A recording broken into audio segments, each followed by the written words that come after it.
Assalamualaikum warahmatullahi wabarakatuh.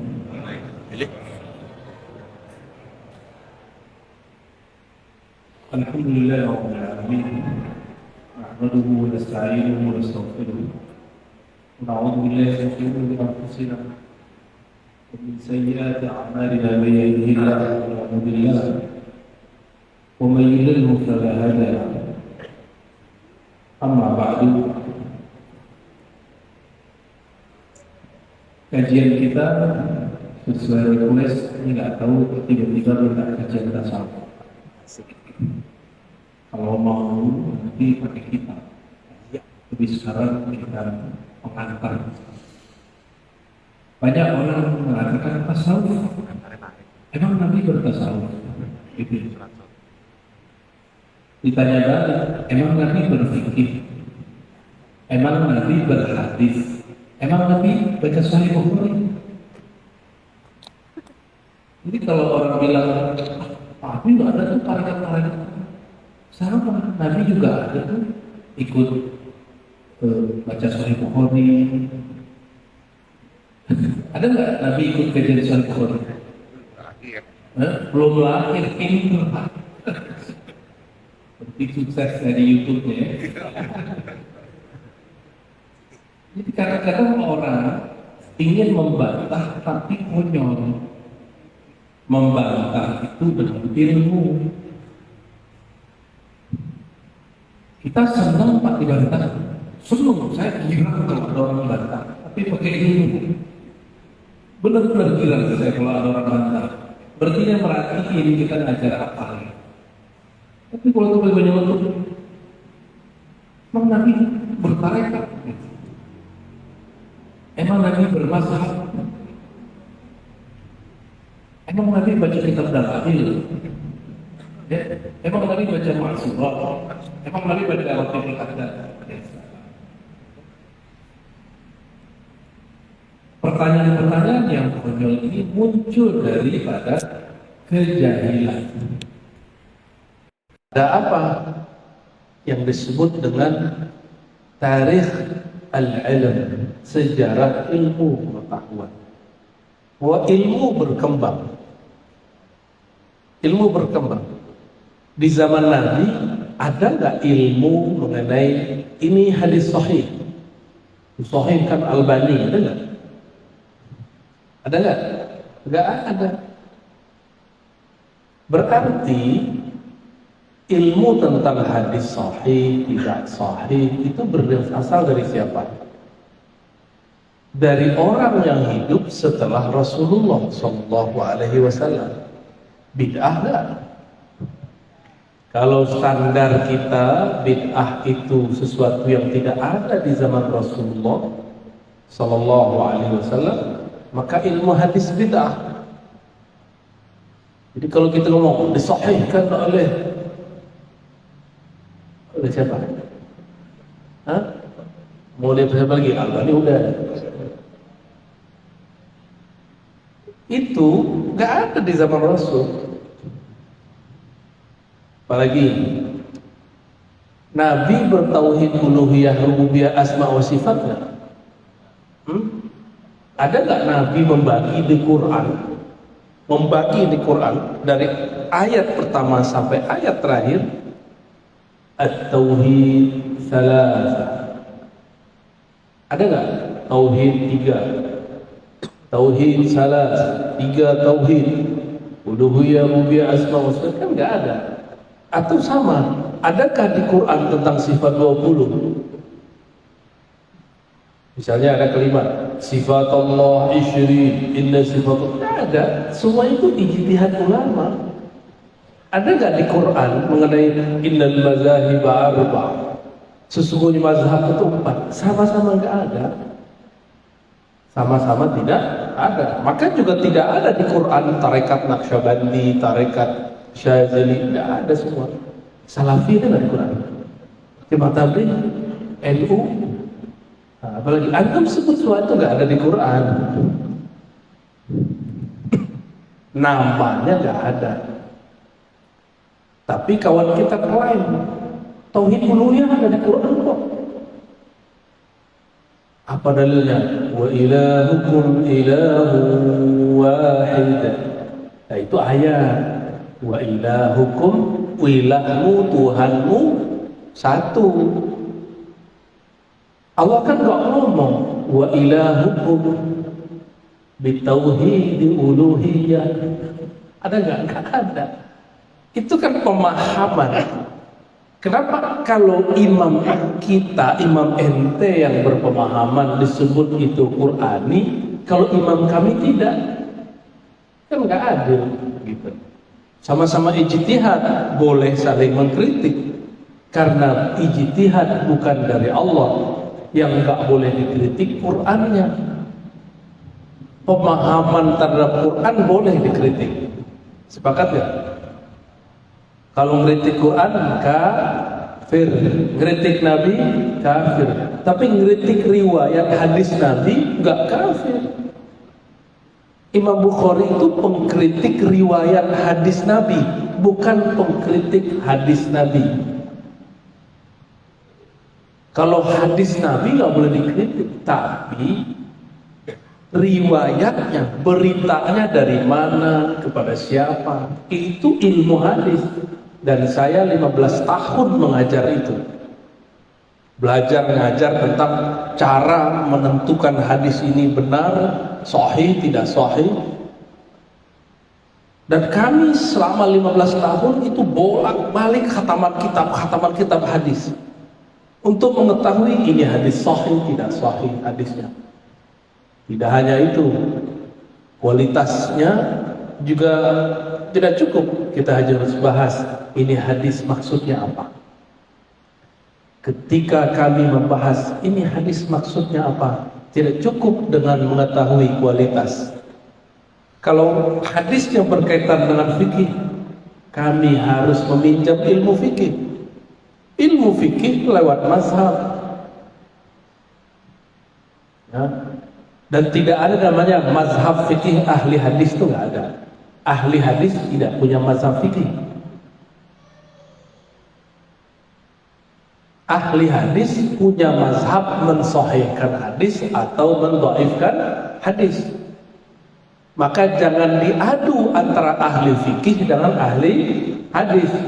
Jika ahli hadisnya mengerti fikih, maka dia disebut fuqaha.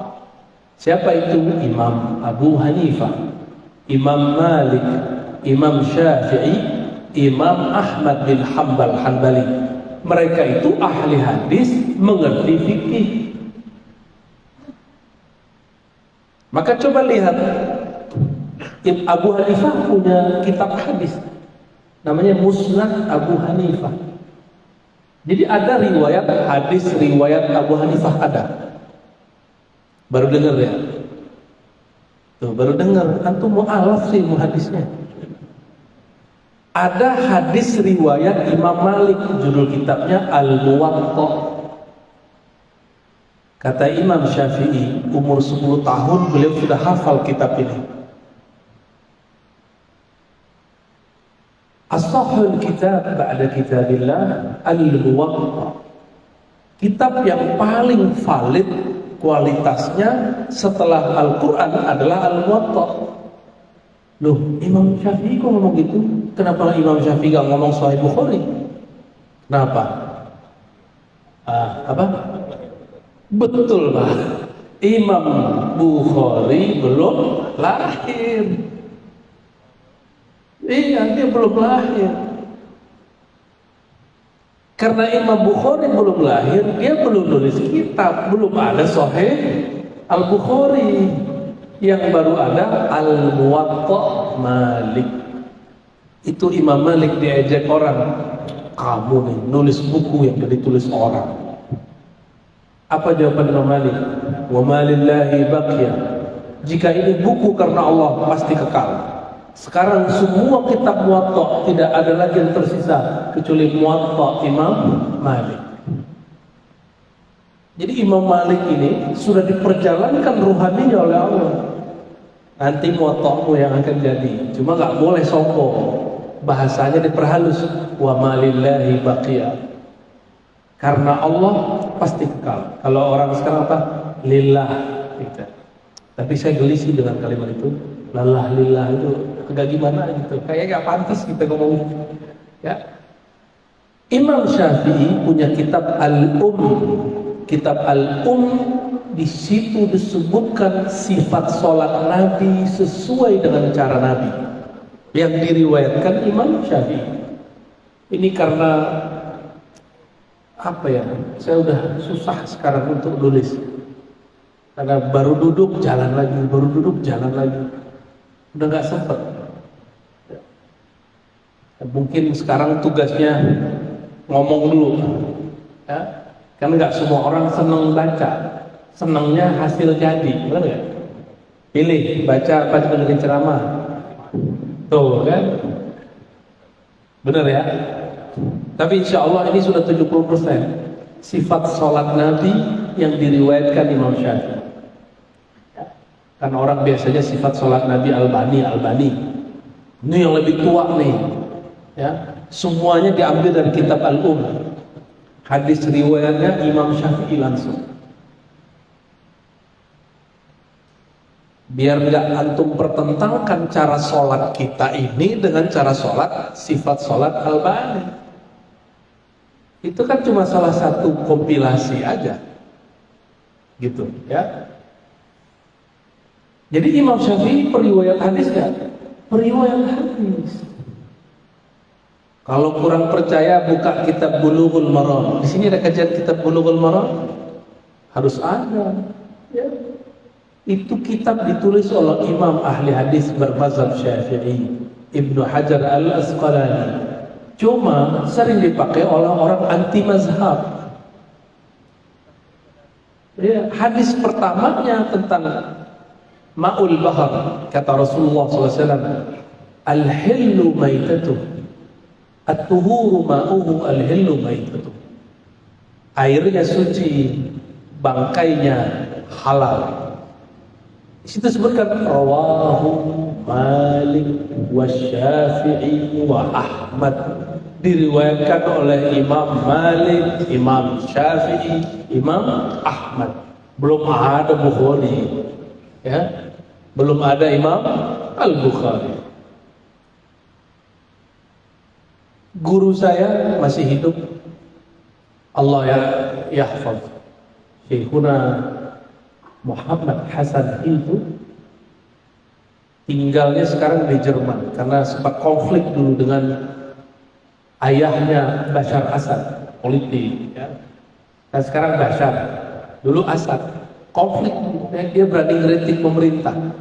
Di Timur Tengah itu ngeritik pemerintah, mau negara mana aja, enggak, apapun negaranya, kritik sekarang ntar malam hilang. Ya. Di Indonesia kritik di mana-mana, hatta di warung pecel. Kita duduk di warung mie, orang ngomongin pemerintah dan nggak ditangkap. Saking banyaknya kan bingung menangkap yang mana. Dan Indonesia ini negeri sekarang negeri surga kritik. Beruntung jadi orang Indonesia ya. Jadi netizen yang paling aktif sedunia itu Indonesia. Benar. Makanya orang Korea, orang Jepang senang dubbing atau ngambil tokoh atau dia nyanyi lagu Indonesia. Karena mereka tuh dikit. Kalau orang Indonesia senang melihat Korea, langsung tuh viewernya banyak. Ya, apa namanya? Saya sampai sekarang nggak benar-benar nyebutnya subscriber, gitu ya. Baik. Kalau orang bertanya, kalau tasawuf dalilnya mana? Gitu ya. Emang Nabi bertasawuf? Coba saya tanya Bapak Ibu, bertasawuf pengen sholat khusyuk kan? Ya, dalil sholat khusyuk di mana? Surat Al-Baqarah 45-46. Dan ada pernyataan di Quran di surat Al-Mu'minun, qad aflahal mu'minun alladzina hum fi salatihim khashi'un. Sungguh beruntung orang beriman. Siapakah mereka? Yang di dalam salatnya mereka khusyuk. Inilah tasawuf. Antum kalau nggak belajar tasawuf, kusut sholatnya. Mau ustadz sekalipun nggak bertasawuf, kusut. Kiai, saya udah banyak berguru ke banyak orang. Arabi, Ajami, Indonesia, Hindi, banyak saya berguru. Itu nggak banyak yang khusyuk. Sholat kok matanya kemana-mana. Itu orang Arab kita. Allahu Akbar. Bismillahirrahmanirrahim. Alhamdulillahirrahmanirrahim. Maliki yaumiddin. Ya Rabbi ya nasta'in. Matanya kemana-mana. Kalau nggak sibuk sama ini. Beda dengan Abu Bakar As-Siddiq radhiyallahu taala. Takbir, badannya bergetar. Allah. Antum kalau ngeliat Abu Bakar Siddiq sholat, getar semua. Gak ada yang sanggup. Makanya saya gak berani ngimamin sering-sering di luar, Pak. Sekali aja. Kadang dijebak sama imam ya. Kayak tadi pagi, subuh. Ustaz, ada satu permintaan. Tolong imamin saya ya. Lah imamnya ngomong begitu gimana? Daripada debat orang berkomat. Ya, ntar jadi terganggu sholat kita. Ya sudah, saya maju.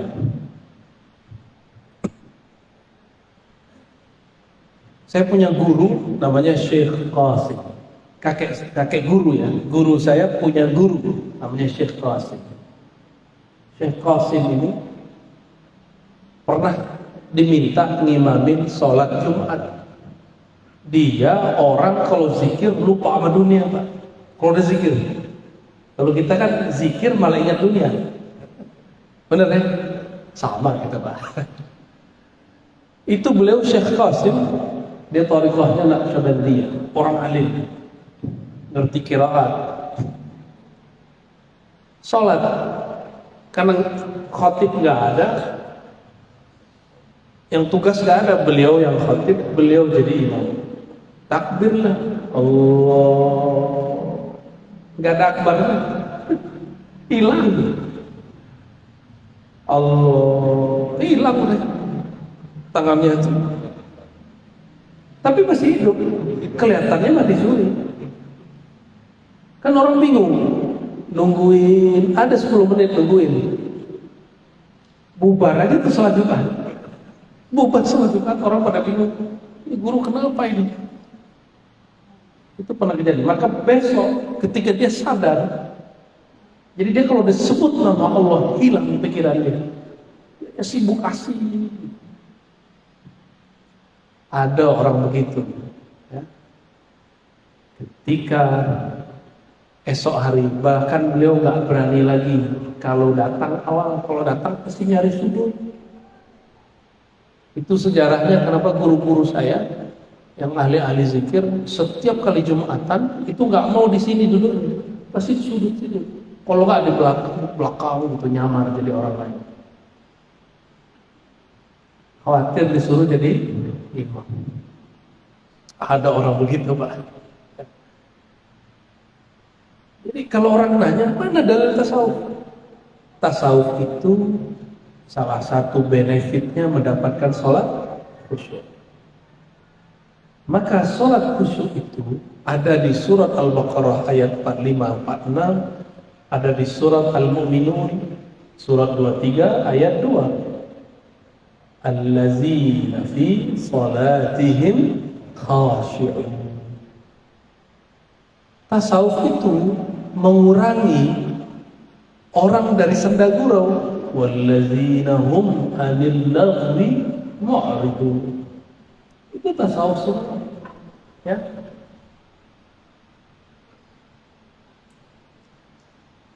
Baru setelah itu ilmu fikih.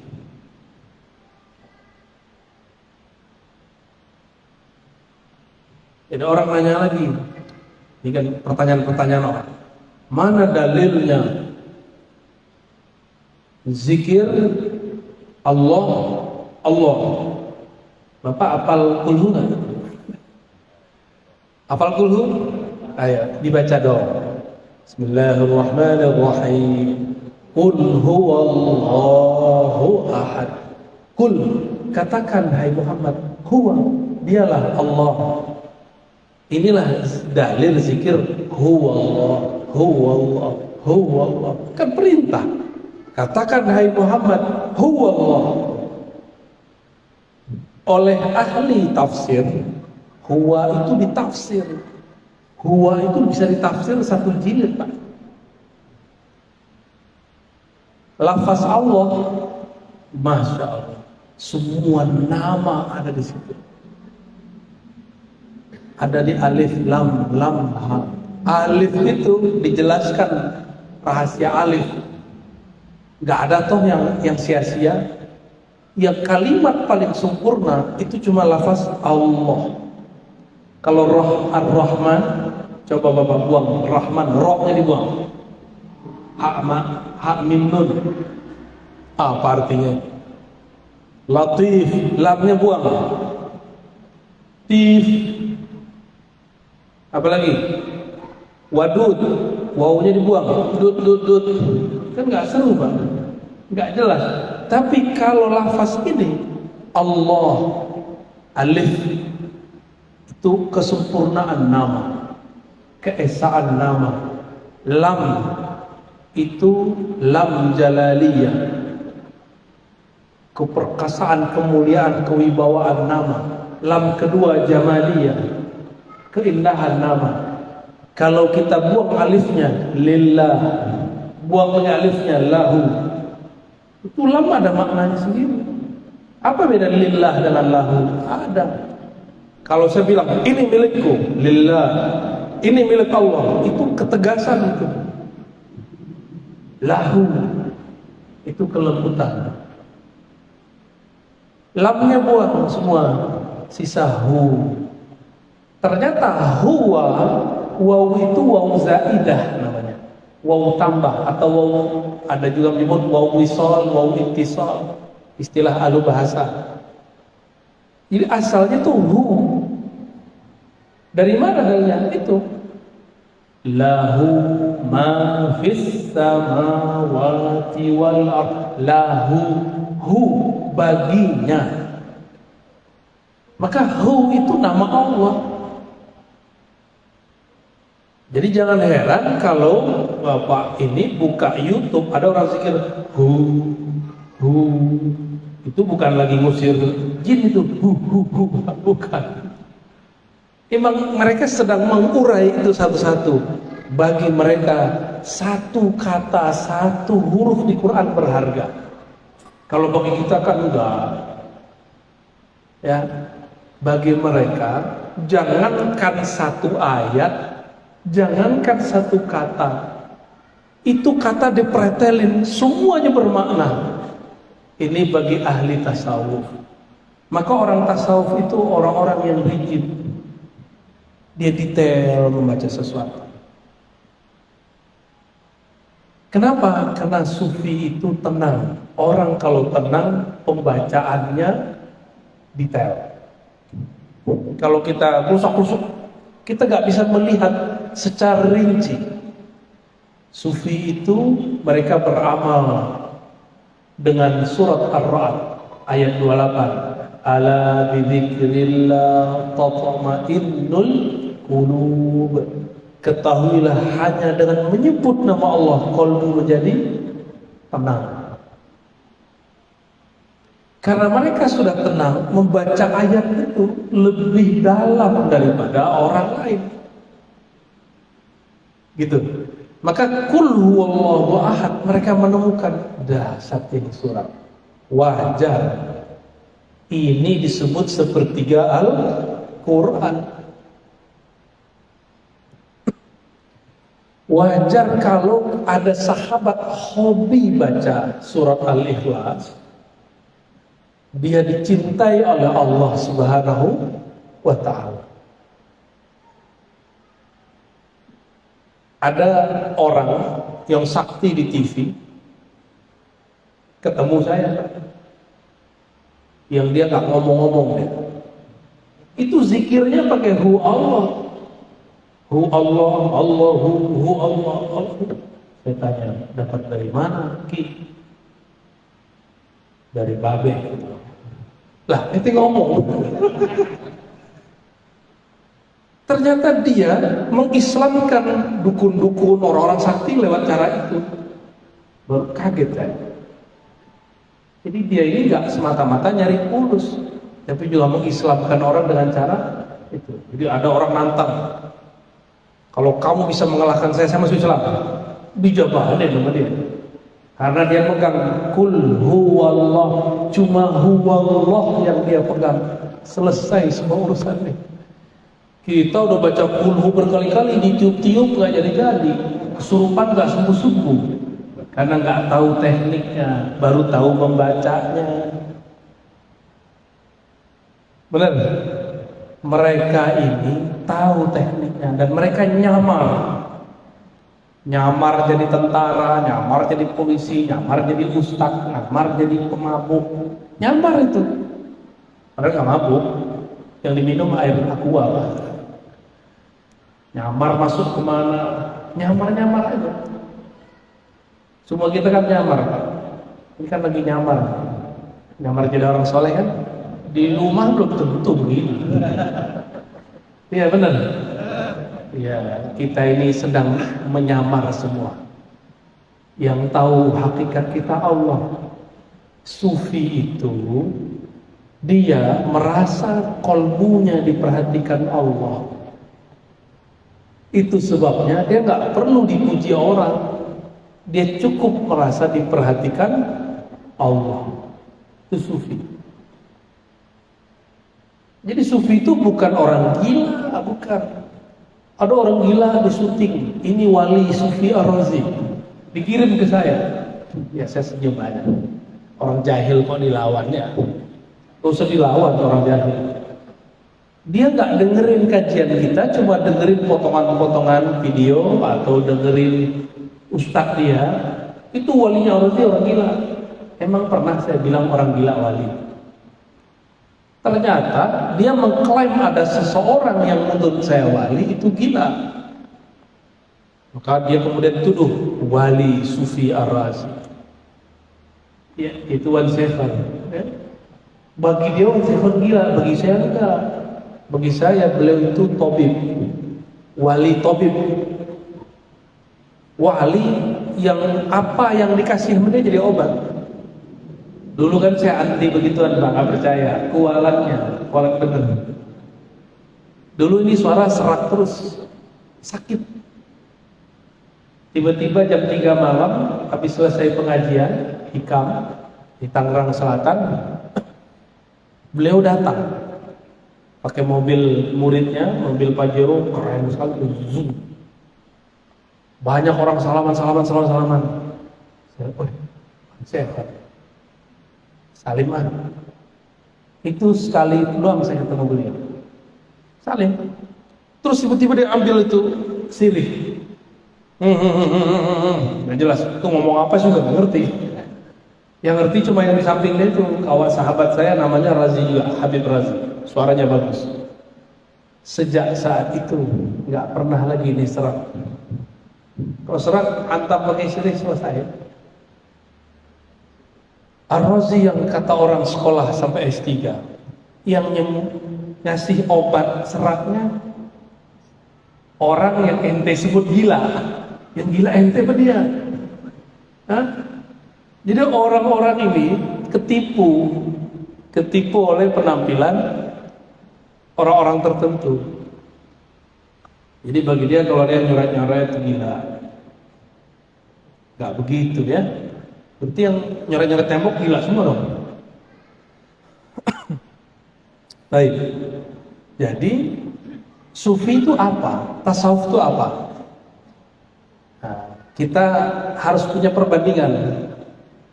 Fikih, akidah, tasawuf, hadis, tafsir. Ilmu hadis ya. Ilmu hadis itu ilmu mengetahui sumber riwayat, kualitasnya, dan statusnya. Diterima atau tidak suatu riwayat. Jadi tujuan belajar ilmu hadis apa? Supaya mengetahui ini riwayat diterima atau tidak. Ilmu fikih, ilmu mengetahui cara, ilmu mengetahui kesahihan dan ketidaksahihan suatu amalan, sah atau batal. Ilmu akidah, ilmu mengetahui sifat Allah yang wajib, yang mustahil, yang jaiz. Lalu tasawuf apa? Ilmu tasawuf, ilmu juga ilmu sama kayak tadi, untuk mengenal Allah, mengenal cara beribadah kepada Allah, agar mengetahui ibadah diterima atau tidak. Kalau ilmu hadis saja bisa ada ilmu diterima atau tidak, kenapa ibadah ini bisa diterima atau tidak nggak bisa dipelajari? Bisa dipelajari. Sholat kita tadi nggak ada yang diterima, Pak. Serius? Nggak ada yang naik tadi. Percaya mas saya? Nggak ada yang naik tadi. Semuanya kacau, pikirannya kemana-mana, termasuk saya. Biasanya sholat itu kita fokus semua. Ini kok sholat nggak fokus? Ini ada apa ini? Ada yang salah kali niat kita datang ke sini atau enggak? Saya nggak tahu. Sama nggak? Pikirannya banyak tadi. Banyak pikiran tadi. Ya kan? Saya nggak tahu alam gaib, tapi itu yang datang ke dalam batin saya. Nggak ada yang terima. Makanya wajib, bukan sunnah, istighfar pada sholat. Secara fikih sunnah, tapi secara ilmu hakikat wajib. Itulah tasawuf. Sholat kita nggak pantas diterima. Ya nggak pantas. Sholat kayak gitu mau diterima. Terus gimana mau jadi qad aflahal mu'minun? Ya.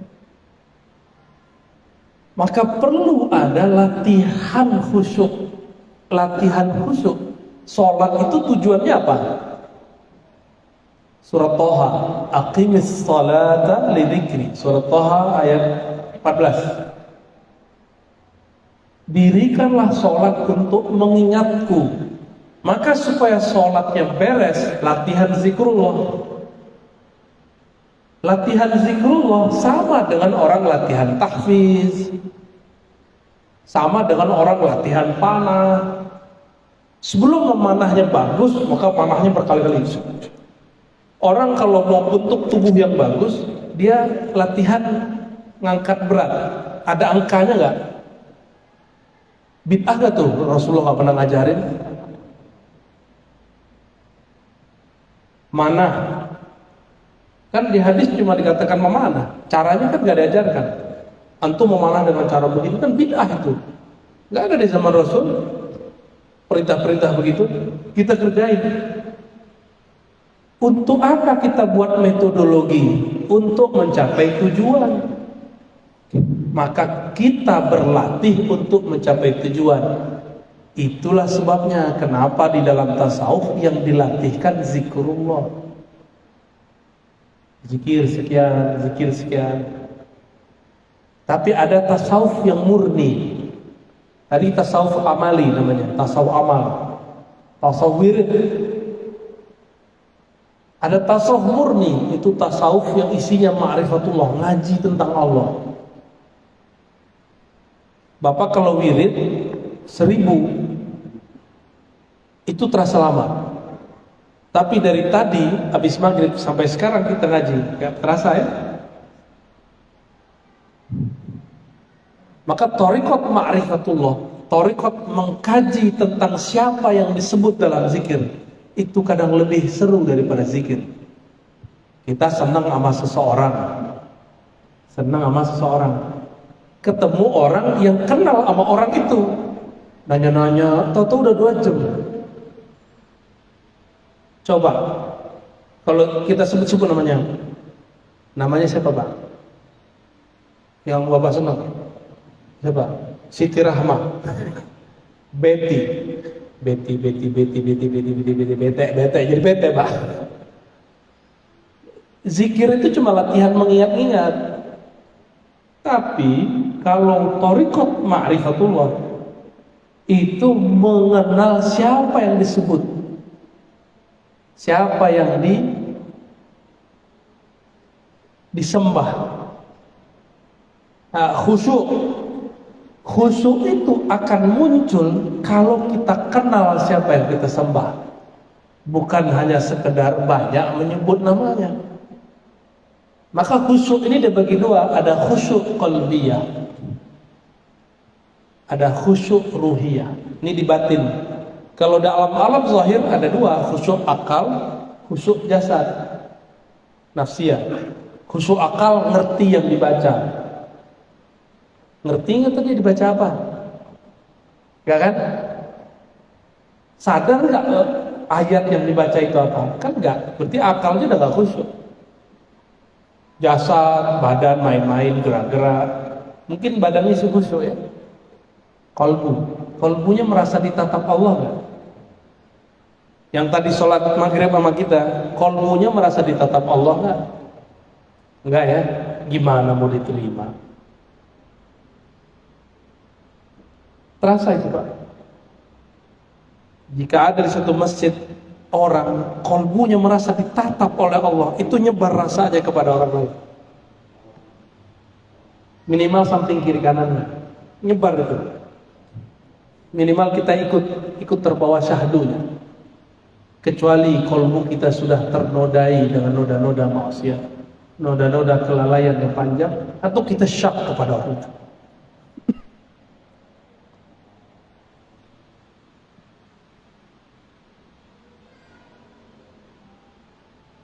Berdasarkan ini semua, maka bertasawuf itu bukanlah aneh-aneh. Ya, tasawuf itu bukan zikir nari-nari. Itu seni orang zikir. Yang zikir bukan itu. Zikir itu ketika lisan berkesesuaian dengan kalbu menyebut nama Allah Subhanahu Ta'ala. Kita azan ya? Benar. Azan, habis itu ada satu sunnah yang jarang diamalkan oleh umat hari ini. Sholat isya ditakhirkan berjamaah. Bapak silakan buka Sahih Bukhari, Sahih Muslim. Nabi itu selalu mentakhirkan sholat isya, kecuali orang sudah ramai. Ini kan kita jarang rame-rame begini untuk ngaji. Jadi nanti azannya nggak usah panjang-panjang kan, habis itu langsung tanya jawab. Ya, 10 menit cukup ada azan, kita langsung. Kita jangan komat karena ngikutin itu. Itu kan buatan kita, Pak. Dia yang ikut kita, ya. Nanti kalau ada yang protes kasih tahu. Baik, fadhal. Belum ada izin dari kuliah. Jangankan antum, aneh dikirimin orang nangis lagi. Dikirimin orang foto video istighfar nangis lagi. Mungkin itu Ya. Terima kasih. Assalamualaikum warahmatullahi wabarakatuh. Itu bukan saya itu. Karena saya nggak begitu orang. Jadi ketika saya begitu, namanya isyarat. Jadi orang itu kalau belajar tasawuf, ada dua hal yang terjadi padanya. Pertama disebut makom, yang kedua disebut hal. Makom itu pencapaian rohani, hal itu rasa yang diberi. Itu saya lagi hal namanya. Ya. Ternyata hal itu bisa terekam dalam kekuatan kata-kata. Benar ya? Dalam kata-kata bisa terekam. Dan itu bukan saya, karena kalau saya nggak begitu. Nantilah kalau antum beruntung, jika halnya datang, kita talqin semua. Sekarang rajin-rajin dulu zikir ya hayyu ya qayyum 40 ba'da salat. Ba'da salat ya hayyu itu pembuka otak, pembuka qalbu. Kalau ibarat orang mau bertani, dia gemburkan dulu tanahnya, baru dia tancapkan biji. Gitu ya. Yang pertama tadi tentang apakah ruh anak yang belum baligh wafat dia kenal ayahnya. Ruh itu ketika meninggal, dia kan sudah masuk ke dalam jasad, ya. Maka secara bin jasad, binnya itu tetap ke ayahnya, dan itu dijamin masuk surga semua. Nanti kalau antum tergadai ke neraka, mereka nanti yang minta-minta kepada Allah, ya Allah, kami bisa masuk surga, kan karena bapakku, karena ibuku. Kalau dua, waduh, enak tuh ya, enak tuh. Jangan berharap anaknya kecil dibunuh-bunuh, Pak, jangan. Jangan salah paham, ya. Dan Nabi SAW ketika ada seorang ibu nangis anaknya meninggal, ada yang meninggal anaknya 3, apa kata Nabi? Kamu akan dijamin masuk surga dengan ada anaknya. Ada sahabat nanya, bagaimana kalau 2 wahai Rasulullah? Iya, sama. Tapi sahabat ini nyesel nanya, kalau atu gimana wahai Rasulullah? Ya, untung dia lupa, ya kan, jadi bikin kita penasaran. Apakah dia kenal? Dia nanti dikenalkan. Karena ruh itu ketika dia mati, dia nggak mati. Yang mati cuma jasad, ruh nggak mati. Ruh itu energi.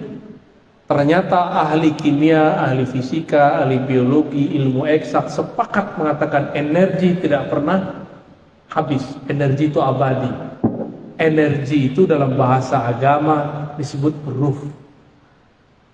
Karena ruh itu dia siap berpindah. Dia coba pindah doang nih. Ada yang jadi cahaya. Jangan dikira cahaya begini hilang, Pak. Ini berlanjut lagi. Coba lihat, bintang berkedip-kedip nggak? Itu ada yang setelah 1000 tahun baru nyampe di sini. Ada yang 1 tahun baru nyampe di sini. Ada yang 8 menit nyampe di sini. Matahari itu 8 menit nyampe di bumi cahayanya. Jadi energi itu bergerak terus. Jadi apa yang kita lakukan di bumi itu tidak habis, walaupun antum mojok di hotel, mojok di pohon, mojok di mana, korupsi di mana, melakukan yang nggak benar di mana, itu energi jalan terus. Dan Allah punya tentara-tentara, punya karyawan-karyawan langit yang mencatat energi itu. Oh, dia saat ini mengeluarkan energi. Tapi energi paling dahsyat, wala dzikrullahi akbar. Sungguh mengingat Allah itu lebih besar. Jadi insya Allah anaknya kenal. Nanti kan ruhnya dikasih badan lagi. Badan yang bukan badan yang di bumi. Kalau badan di bumi sanggup nggak Pak? Jalan 500.000 tahun. Sanggup nggak? Maka tubuh yang Allah kasih nanti itu bukan tubuh ini. Tulang ekornya sama. Tapi tubuhnya bukan tubuh ini. Tubuh ini disuruh ke Indomaret aja udah capek. Ya. Kayaknya tuh banyak penyakit semua tuh. Gitu ya. Wallahu a'lam bishawab.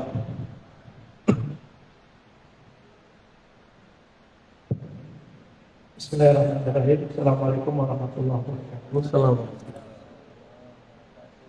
Malam ini bersyukur kepada Allah kita dikasih kemudahan hadir di majelis ini. Begini Bu ya, yang pertama pertanyaan dari saya, apa hukum memakai sorban? Karena kalau kita melihat sangat banyak versi, mungkin nanti bisa lebih jelas lagi dari Abu ya. Yang pertama, yang kedua, kita ketahui juga aliran tasawuf begitu banyak. Kira-kira menurut Abu ya, mana tasawuf yang memang sangat mudah buat kita amalkan? Karena biar bagaimanapun kita sangat butuh kepada tasawuf ini. Itu saja. Terima kasih. Assalamualaikum warahmatullahi wabarakatuh. Assalamualaikum. Hukum pakai sorban. Sorban itu juga banyak modelnya. Dulu waktu Ibnu Abbas ketemu dengan seorang tabi'in, dia pakai sorban bukan sorban Mekah. Saat di Mekah dimarahin beliau. ilbas di bahasa ahli Mekah, pakai pakaian orang Mekah. Ditegur oleh Ibnu Abbas karena berpakaian yang bukan pakaian yang majmuk dianggap dengan libas syuhrah, pakaian syuhrah atau pakaian syuhrah, pengen nonjol, pengen beda. Coba aja Pak, orang nggak ada pakai serban, Bapak pakai serban sendiri, itu aneh loh rasanya. Ntar walaupun Qurannya nggak benar disuruh jadi imam. Tapi boleh nggak? Ya boleh. Cuma kalau guru saya, Kiai Ali Mustafa Yakub, itu 9 tahun di Saudi, mengharamkan pakai serban di negeri yang tidak berserban. Sebagaimana beliau mengharamkan pakai kopiah hitam di negeri yang orangnya pakai serban semua, gitu. Jadi beliau bukan mengharamkan serbannya, tapi tradisinya. Karena al-urf, tradisi, itu bagian dari hukum. Namun sekarang pakaian itu bukan hanya tradisi, tapi seremonial. Untuk seremonial agama, orang sudah terbiasa melihat, terutama Habib pakai serban, Ustadz pakai serban, bener gak? Saya cuma punya 2 atau 3 guru yang istiqomah berserban. Makanya yang saya sering pakai kopiah biasa, songkok hitam. Ya, apakah ini bid'ah? Enggak. Yang sunnah itu menutup kepala, itu yang sunnah. Apa caranya? Itu berpulang kepada kita. Ya, itu berpulang kepada kita semua. Jadi tidak wajib, juga tidak diharamkan. Nah, ada bab yang lain, bab tasawuf. Dalam bab tasawuf ada namanya mahabbah. Kalau sudah cinta, maka kita ingin meniru yang kita cintai. Nabi Muhammad SAW setiap hari kalau keluar rumah pakai serban ya, pakai serban. Dan serbannya bukan satu warna, bukan hanya putih, kadang merah, kadang hitam. Kalau beliau hitam, biasanya pakai yang runcing. Tapi kita kan enggak, serbannya karena enggak tahu serban itu apa. Serban itu ada budayanya. Ahli Mekah beda dengan Taif, Taif beda dengan orang Yaman. Habibna Umar itu beda dengan Al-Habib Adni. Beda cara serban. Bahkan beliau dengan abangnya sendiri, Allah yarham, beda cara serbannya. Ya. Tapi kalau pakai kopiah songkok gimana Pak? Sama aja ya. Ini pilihan, bukan berarti ini nggak sunnah. Biasa aja ya. Imam Izzuddin bin Abdus Salam satu-satunya imam di zamannya nggak mau pakai serban. Dia pakai kupluk aja. Orang serbannya di zaman itu tebal-tebal, segede ban Vespa. Dia enggak, dia beda sendiri. Tapi semua ulama berserban, cium tangan dia. Ya, Imam Izzuddin bin Abdus Salam disebut Sultanul Ulama. Bahkan sultan-sultan cium tangan dia. Oke. Jadi terserah antum mau pakai serban, itu boleh. Misalnya seremonial maulid atau ada kedatangan zuriat Rasul, silakan. Bab cinta. Jadi bab cinta ini bukan wilayah fikih. Ini wilayah tasawuf. Kalau fikih yang tadi di depan saya bahas. Uruf, tradisi. Orang Arab mengatakan al-imamah tajul Arab. Bukan hadis ya. Serban itu mahkota Arab. Kalau kita orang Indonesia apa mahkotanya? Songkok hitam, at-taqiyah, as-sauda, tajul apa? Tajul Nusantara, tajul Indonesia, wa Malaysia, wa ya. Mana tarekat yang paling bagus? Tidak ada tarekat yang paling bagus atau paling buruk. Tarekat itu metode, yang penting orang yang jalanin metode. Kurikulumnya sama, yang beda kepala sekolah dan gurunya. Sama-sama rumah makan Padang, resto, tapi beda kokinya, beda rasa gak? Beda, bener. Kok bisa beda? karena beda tangannya, bumbunya sama. Ini saya buat rendang, bahannya sama, antum buat rendang, beda kan rasanya? Beda. Yang nggak enak punya saya, karena nggak pernah buat rendang. Ya, bahan sama di tangan yang berbeda, beda hasilnya. Qurannya sama, tapi yang bacanya beda, hasil beda. Itulah hakikat orang bermursyid bertarekat. Sama-sama Naqsyabandi, sama-sama Qadiriyah Naqsyabandiyah, sama-sama Syadziliyah, sama. Tapi ketika ini yang memasak zikirnya, mengolahnya, hasilnya berbeda. Dan kita nggak boleh hasad, nggak boleh iri. Itu yang Allah berikan kepada kita. Bapak Ibu yang berkahi Allah, ada lagi Pak cukup? Satu lagi ya, satu lagi. Bismillahirrahmanirrahim. Assalamualaikum warahmatullahi wabarakatuh. Assalamualaikum. Mohon izin Buya memperkenalkan diri. Nama saya Hifki Afrizal. Saya tinggal di Cilengsi, asli Sumatera Barat. Kebetulan juga pernah bareng sama Abuya tahun 2004 di UIN. Abuya di Usuludin, saya di Syariah. Sama-sama di KMM, Komunitas Mahasiswa Minangkabau. Salam kenal kembali Buya. Iya. Jadi ada satu pertanyaan saya tentang tasawuf. Tasawuf identik dengan tarekat thariqah. Ada organisasi di bawah Nahdlatul Ulama bernama Jatman, Jamiah Ahli Thariqah Al-Mutabarak An-Nadiyah. Nah, pertanyaan saya begini Bu ya. Ada sekitar 43 thariqah itu. Nah, ada seorang salik ikhwan, ketika ada baiat thariqah A, dia ikut dengan mursyid A. Ada baiat thariqah di sana, dia ikut juga. Ada baiat thariqah ini, artinya banyak mursyid, banyak sanad. Itu bagaimana Bu ya untuk proses perjalanan suluk untuk mencapai agar kita bisa dalam istilah makrifat atau usul. Baik. Mungkin seperti itu Bu ya. Yang kedua, saya sering mengikuti kajian YouTube Abuya. Pernah saya melihat ada tentang kemursidan di salah satu tarekat di Jawa Barat. Waktu itu mursyidnya wafat. Nah, muncullah satu dinamika waktu itu. Ahlul Baitnya tidak mengakui satu kemursidan, dan kemursidan yang satunya, kemursidan itu mempunyai banyak jamaah. Nah, kadang dinamika ini membuat ikhwan-ikhwan yang di bawah ini dilema, apa yang harus dilakukan. Muncullah opsi bahwa mursyid itu harus yang hidup. Mursyid itu kalau yang mati nggak bisa. Kalau misalnya dia sudah wafat, kenapa nggak langsung ke Rasulullah saja?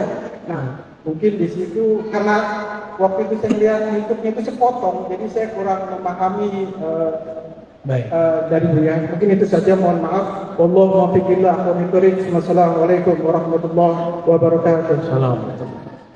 Ini orang Padang tapi nggak Muhammadiyah, bertarekat. Ya. Gimana dengan orang yang sering ngambil baiat talqin? Kenapa dalam kajian saya thariqat itu yang penting bukan talqin tapi ngaji? Karena talqin ilmu lebih penting dari talqin zikir. Ya. Karena kejadiannya kayak tadi, jadi kolektor baiat, kolektor talqin, terbingung, gue mau ikut tarekat yang mana ya? Kebanyakan nih. Cukup mobil satu sampai daripada mobil banyak tapi nggak dipakai-pakai. Karena saking bingungnya mau pakai ini bagus tuh. Namun ada yang disebut tabarruk, seperti tabarruk, ngambil berkah. Kita cukup bermursyid ke satu orang, tapi bertabarruk kepada ribuan orang boleh. Ngambil berkah, ngambil sanad. Bertabarruk itu tradisi ahli hadis. Karena sufi ini banyak yang ahli hadis, mereka selesai ngaji kepada seorang mursyid, dia minta izin untuk tabarruk muter. Tapi amalan dia yang dia jalani 1 orang mursyid.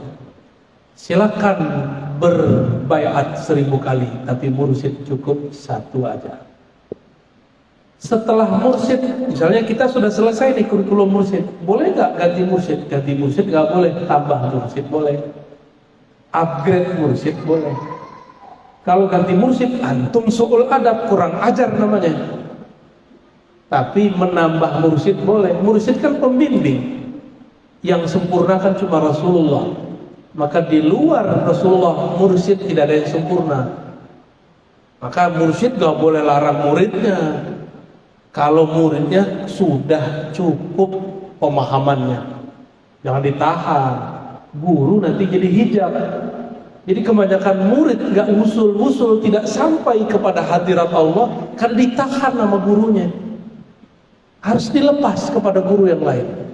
Siapa tahu nanti beda thariqah, beda mursyid, beda lagi ahwal dan makomnya.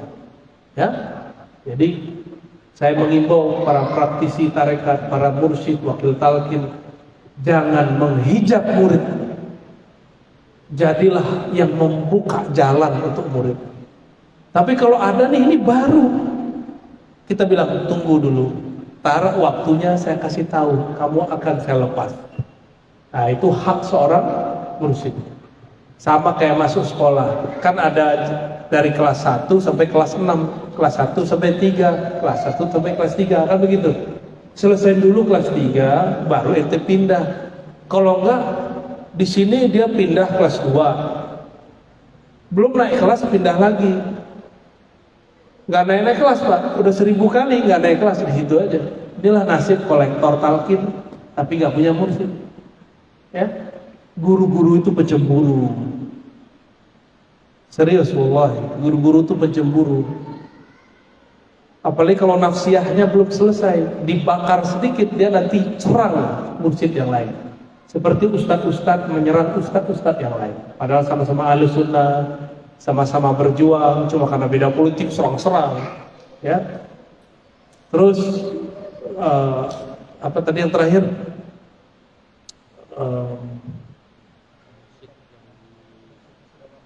Mursyid sudah wafat. Maka saya dari dulu kasih tahu, hati itu cukup bergantung kepada Allah. Pada hakikatnya kita berguru kepada Rasulullah, tapi karena Rasulullah kita belum temui, maka bergurulah kepada orang yang bersanad kepada Rasulullah. Tapi ingat, jangan kultuskan guru. Jangan bergantung harapan banyak kepada guru. Karena guru itu milik Allah, ajalnya sudah ada. Kalau tiba-tiba sang guru dipanggil Allah, gampang kita. Maka di Quran disebutkan, bertawakkalu 'alal hayyil ladzi la yamut. Kalau engkau mau bertawakal, berserah nasibmu, jiwamu, berserahlah kepada yang maha hidup, tidak pernah mati. Guru mursyid mati, Imam Syafi'i aja mati, Bukhari aja mati, Syaikhul Qadir aja meninggal, Nabi Muhammad pun wafat. Yang tidak mati hanya Allah. Jadi berguru itu adalah adab kita mengambil ilmu kepada Allah. Kalau guru wafat, kita belum matang, carilah guru baru. Tapi kalau antum sudah istiqomah dengan amalan, sudah punya pola hidup disiplin, guru meninggal, nggak perlu cari mursyid lagi. Kecuali ketemu mursyid yang bermakrifat, makrifatnya melebihi zikir-zikir. Orang bermakrifat itu ibarat bulan purnama. Jika dia terbit, maka mursyid-mursyid yang lain akan hilang. Ya, jadi nggak boleh fanatis. Kalau orang fanatis, nanti Imam Mahdi keluar, ente nggak percaya. Jangan fanatis dengan siapapun, hatta mursyid yang sakti. Ya, nanti keluar Imam Mahdi, kita nggak percaya. Imam Mahdinya mursyid dia, nggak begitu ya. Nggak ada mursyid mengajarkan begitu. Kira-kira itu sudah jam 8, semoga bermanfaat ya. Alhamdulillah kita dapat 2 sunnah. Sunnah ta'lim, sunnah mengundur sedikit sholat isya berjamaah. Ini sunnah yang sudah jarang diamalkan orang di zaman ini. Semoga Allah meridhoi kita yang hadir. Wassallallahu ala sayyidina Muhammad. Allahumma rahmanir rahim. Ya karim ya azim. Ya Allah yang maha mendengar seruan kami, sampaikanlah salam kami kepada baginda Nabi Muhammad sallallahu alaihi wasallam. Allahumma salli wa sallim wa barik ala sayyidina Muhammad. Allahumma ya Ghaffar ya Ghafur ighfir lana dzunubana. Ya Allah yang maha pengampun, dosa kami banyak, dosa mata kami banyak, dosa telinga kami banyak, dosa lisan kami banyak, dosa tangan kaki kami, kemaluan kami, perut kami, lisan kami tidak terhitung ya Allah. Namun rahmat dan ampunanmu lebih luas ya Allah. Maka leburkanlah semua dosa kami dalam ampunan dan rahmatmu ya Allah. Ya Allah, solat kami tidak pantas diangkat kepada Engkau. Haji, zakat, umrah, semua zikir kami pun belum pantas disebut sebagai amalan yang ikhlas kepada Engkau. Maka ya Allah, kami tidak pantas masuk surga dengan amal kami. Fa'aghriqna wa aghnidna bi rahmatik. Namun karena rahmatmu, Engkau mengatakan kami akan masuk surga juga ya Allah. Dengan ini ya Rabb ya Rahmanir Rahim, bi rahmatika farhamna wa bi rahmatika fa'adkhilna al-jannah. Ya Allah yang Rahman, yang Maha Rahim, yang Maha memiliki rahmat kepada alam semesta. Dengan rahmat Engkau yang luas itu ya Allah, izinkan kami bertemu Rasul-Mu di dalam surga. Izinkan kami memandang kepada Engkau di dalam surga. Ya Allah, ya Muqallibal Qulub, wahai yang membolak-balik hati kami. Hati kami ya Allah pagi ini, siang ini, malam ini mungkin menjadi orang soleh, tapi esok pagi belum tentu menjadi orang soleh. Karena Engkaulah yang maha tidak berubah. Kami selalu berubah-ubah. Maka jadikan kalbu kami berubah kepada kebaikan ya Allah. Jika kami mengalami goncangan kami mendekatkan kepada Engkau ya Allah. Allahumma wafiqna wa ahlana birruyat lidhul. Allah wafiq wa ahlana li ta'atik. Ya Allah, dekatkan kami, beri ilham kami, bisikkan ke dalam jiwa kami agar selalu mendekatkan diri kepada Engkau. Rabbana atina fid dunya hasanah wa fil akhirati hasanah wa qina adzabannar.